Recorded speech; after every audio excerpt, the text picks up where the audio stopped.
है friend, good morning.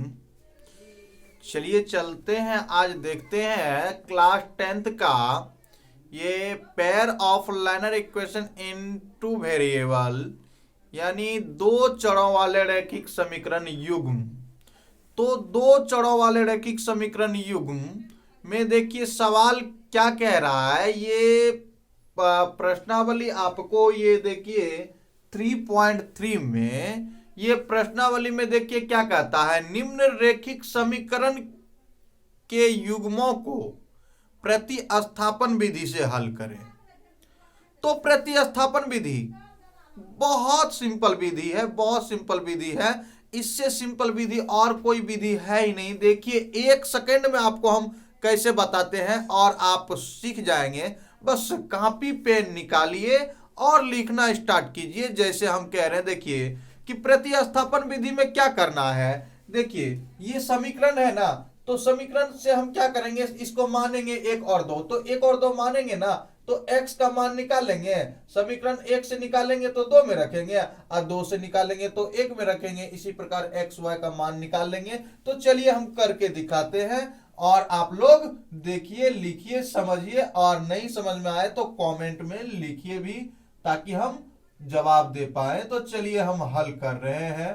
तो देखिए ये समीकरण है x प्लस वाई इक्वल 14, दूसरा x माइनस वाई इक्वल 4। यही समीकरण है ना। देखिए तो समीकरण यही है ना ये। तो हम मान लिए क्या, यहां इसको मान लिए 1 और इसको मान लिए 2। ठीक है, समीकरण 1 और 2। तो देखिए जब समीकरण 1 और 2 मान चुके हैं तो इसको कह रहा है प्रतिस्थापन विधि से करने पर, तो लिखेंगे इस समीकरण युग्म को प्रतिस्थापन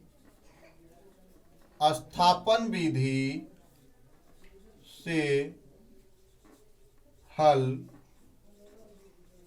करने पर। तो प्रतिस्थापन विधि से हल करेंगे फ्रेंड। देखिए तो क्या करेंगे, हम लेंगे यहां से लिखेंगे समीकरण 1 से। तो अब आप देखिए समीकरण 1 क्या है, x प्लस वाई इक्वल 14, यही है ना। तो अब देखिए आप किसका मान निकालना चाहते हैं, पहले x का या y का। अगर आप x का निकालना चाहते हैं तो x को इसी साइड रखिए और y को भेजिए। अगर y को रखना चाहते हैं तो x को इस साइड भेजिए। तो चलिए x का मान निकाल लेते हैं।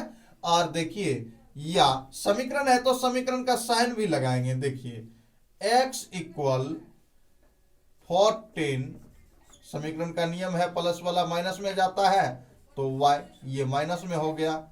ये हो गया आपको समीकरण, मान लीजिए समीकरण 3 हो गया। अब देखिए x का मान आप किससे लिए थे, 1 से ना। ये 1 से लिए थे ना, आप 1 से लिए थे। तो अब क्या करेंगे, इसको 1 से लिए थे तो 2 में रखेंगे। ठीक है, तो x का मान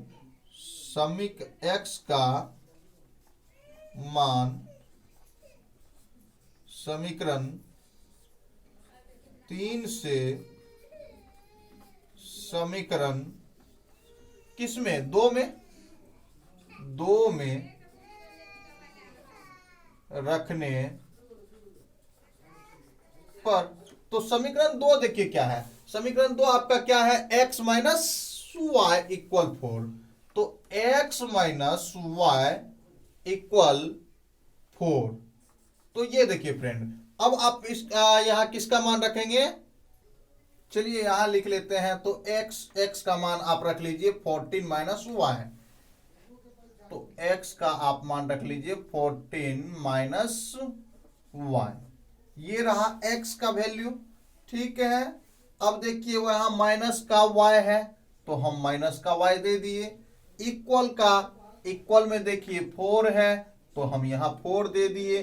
अब देखिए क्या करेंगे, हम इसका क्या करेंगे, ब्रैकेट खोल देंगे। तो देखिए यहां 14 माइनस वाई इक्वल 4, या ये देखिए माइनस माइनस वाई। तो यहां समझिए कॉन्सेप्ट को, माइनस का वाई क्या होगा, ये आपस में दोनों जुड़ जाएगा, प्लस होगा, लेकिन साइन माइनस का ही रहेगा। तो यहां देखिए माइनस का 2y, कितना y, माइनस का 2y इक्वल 4।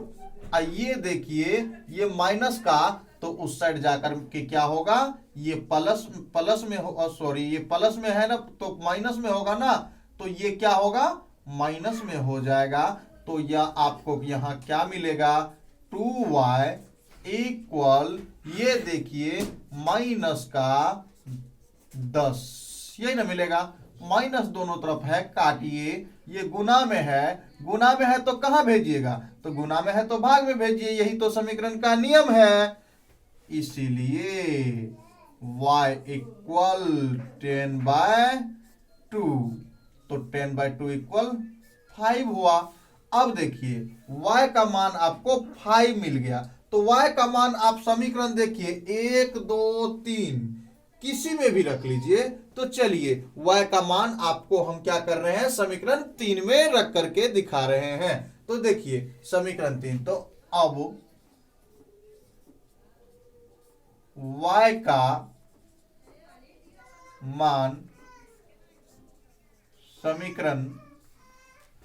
समीकरण देखिए यहां y का मान समीकरण 3 में रखने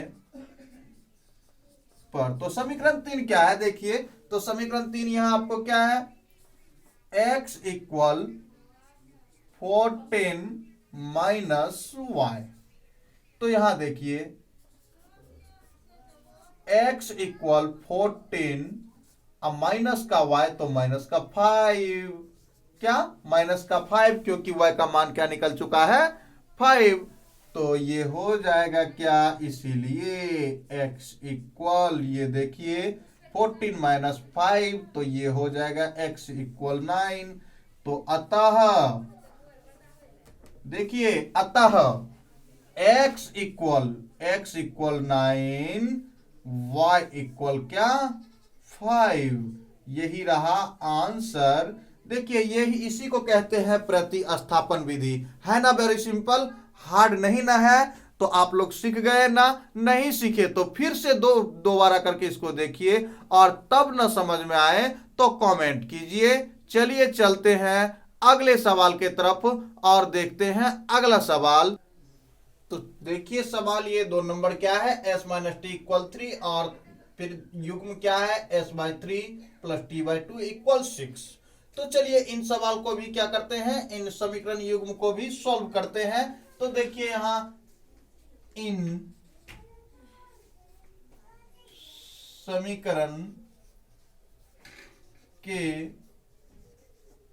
युग्म को प्रतिस्थापन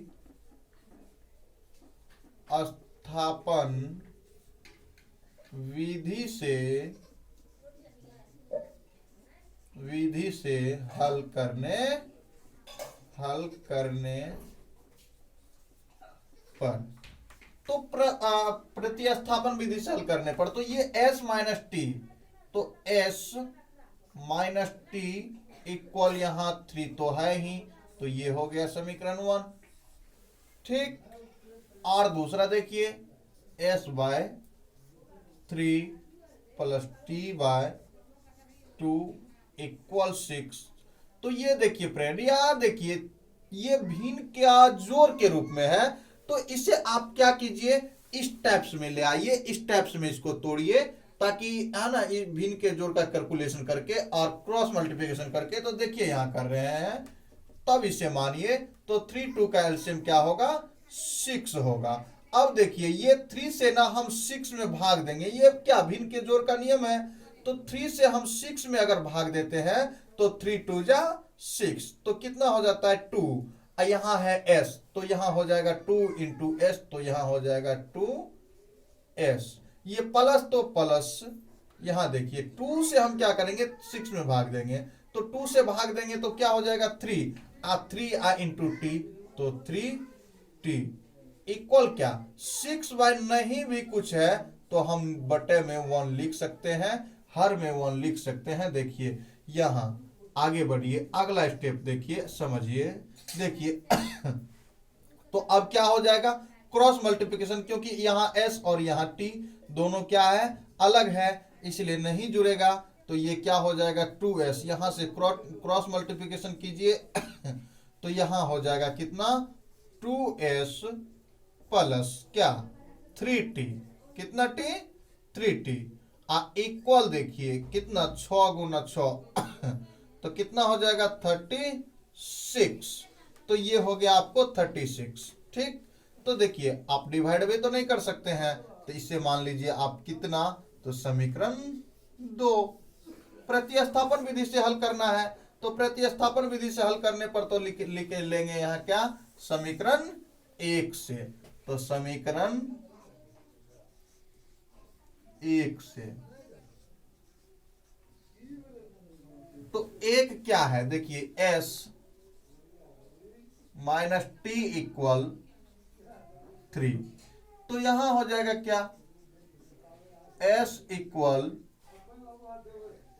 3 प्लस टी हो जाएगा ना, 3 plus T.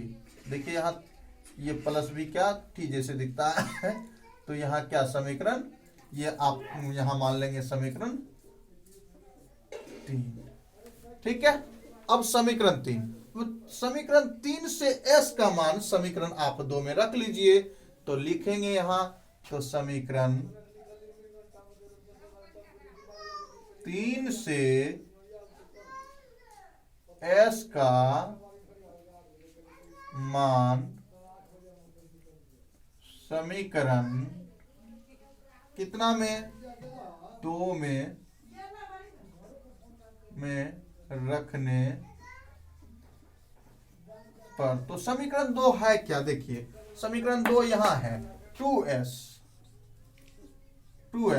Plus 3t equal 36, या देखिए यहां क्या s इक्वल 3 प्लस टी ना, तो 2 इंटू एस का मानना, तो यहां देंगे 3 प्लस टी। तो यहां देखिए फ्रेंड, यहां जो है s का मान हम ब्रैकेट में क्यों दिए, क्योंकि s का मान 3 प्लस टी है, जब तक ब्रैकेट नहीं करेंगे तो ये क्या होगा, कैलकुलेशन नहीं कर पाएंगे हम ब्रैकेट के अंदर और बाहर, इसलिए ब्रैकेट में देना जरूरी है। और फिर देखिए यहां देखिए 2s प्लस 3t, तो प्लस का 3t है ना, तो 3t आप लिख लीजिए, और फिर क्या इक्वल का 36 है, तो इक्वल का 36 36 लिख लीजिए आप। यहां देखिए फिर क्या होगा, अब 3 इंटू 2, क्यों, क्योंकि ये इंटू के रूप में है ना, तो क्या हो जाएगा 3 इंटू 2, तो ये हो जाएगा 6। ये देखिए प्लस इंटू प्लस, तो ये हो जाएगा प्लस। अब देखिए 2 इंटू टी, तो ये हो जाएगा 2t प्लस देखिए 3t इक्वल 36। आगे देखिए ये हो जाएगा 2t प्लस 3t, तो क्या हो जाएगा 5t इक्वल 36। ये देखिए प्लस का ना, तो प्लस का जब उस साइड जाएगा तो ये हो जाएगा माइनस का, तो ये हो जाएगा कितना, ये हो जाएगा क्या 5t इक्वल 36।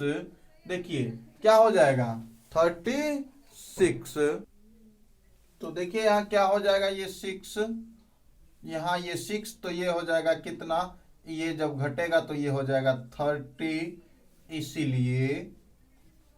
इसीलिए t इक्वल 30 बाय कितना 5, तो 30 बाय 5, तो ये क्या हो जाएगा 5 6 के 30, तो t इक्वल आपको क्या मिल गया, तो 6 मिल गया। अब t का मान आप किसी में रख लीजिए ना, आप t का मान रखिए किस में, तो समीकरण 3 में, तो यहां लिखेंगे अब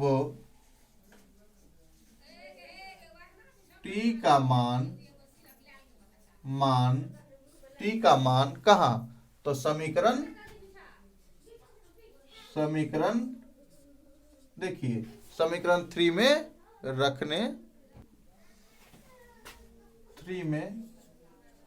रखने पर, तो तो 3 समीकरण आपका यहां देखिए, s इक्वल 3 प्लस टी या